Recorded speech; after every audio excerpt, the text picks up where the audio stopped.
Hi, I'm Diane. Dayton and Cool Jazz Cafe is on the road at Rosa Rosa in Lancaster, Pennsylvania during the 6th annual Divas of Jazz.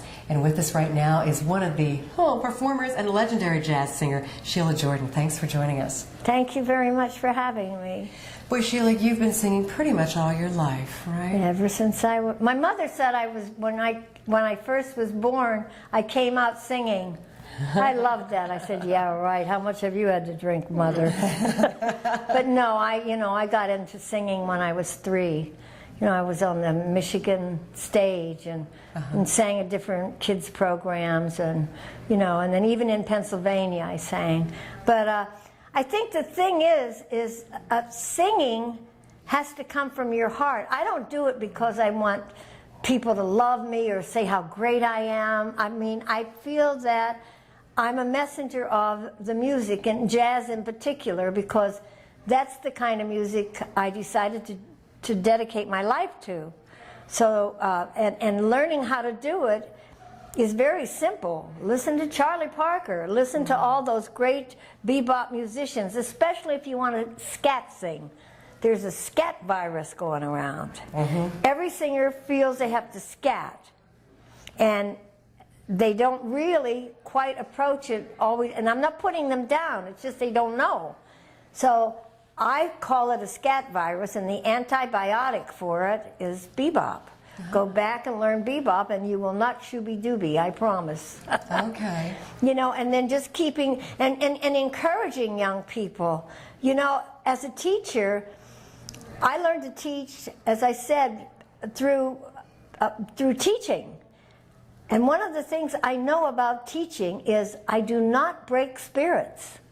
When you break a young person or even an older person, if you break their spirit, that's it. They won't do it. They'll decide, hey, I can't do this. I've had about 3 or 4 singers that came to me from the Manhattan School of Music. And they had a teacher who was very rough on them and told them they couldn't sing and they were terrible and blah, blah, blah. And I said, well, sing for me, because they came for a lesson. And I said, you're wonderful. You have a lot of talent. You have to learn a little bit more, but that's okay. What happens with a lot of jazz singers is immediately they think that they got to start changing it all around. And they don't learn the way the song was originally written. So this is very important. And I do teach this. Learn the song exactly the way it was written. Okay? And you can go anywhere you want to, but never force an improv. Don't work out what you're going to do. Let it happen. And that comes from really knowing what was written there in the first place and hearing the chord changes. I mean, that's very important, to learn the tune exactly. And I don't mean from listening to other singers, because you'll never learn it the right way. Because especially jazz singers, because they change it all around. Go get the original music and learn it note for note, and the rhythm exactly as it was written. It'll save your life.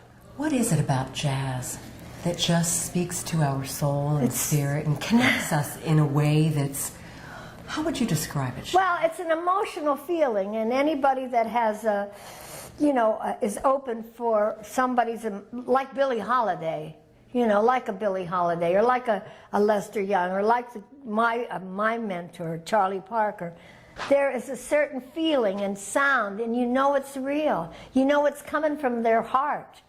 I always say the 3 main ingredients, as far as I'm concerned, are what's attached to your head, your ears, listening, hearing, what beats in your chest, your heart, emotion,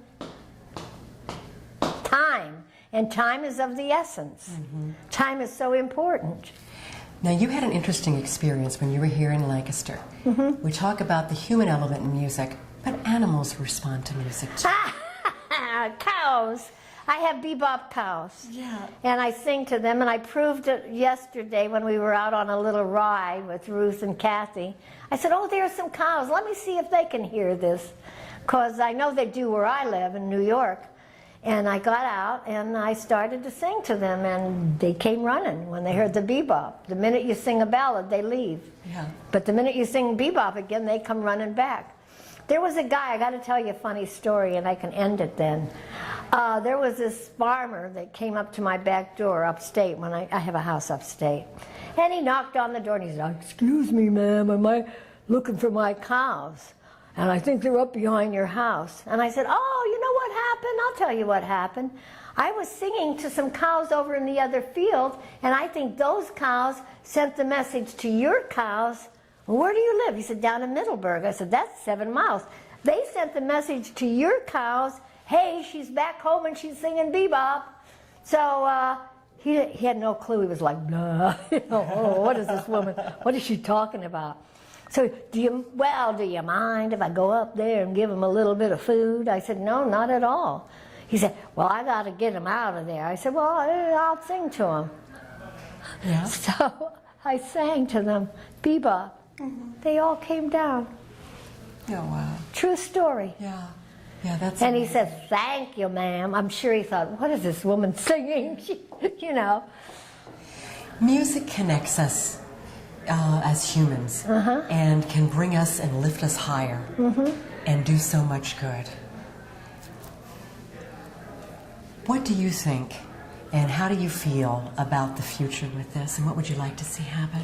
Well, what I'd like to see happen is the reason I teach and the reason I'm out here doing the music, not only because of the joy and it keeps me alive, it's really kept me alive, is to spread the message and encourage young people to know this is a wonderful music.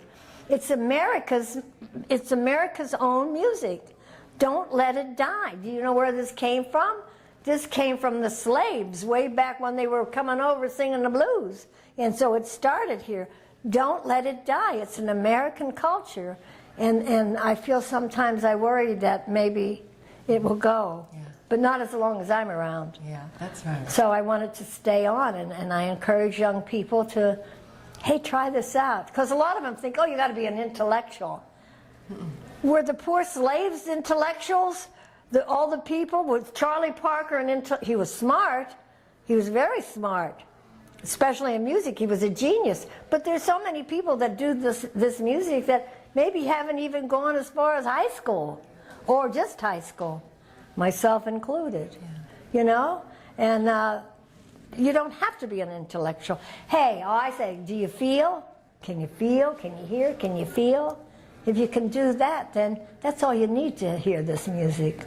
So if you have a song in your heart. That's right. Always keep a song in your heart. Yeah. Thank you so much for It was my joy. Thank you, Diane. Thank you. With you. Thank you.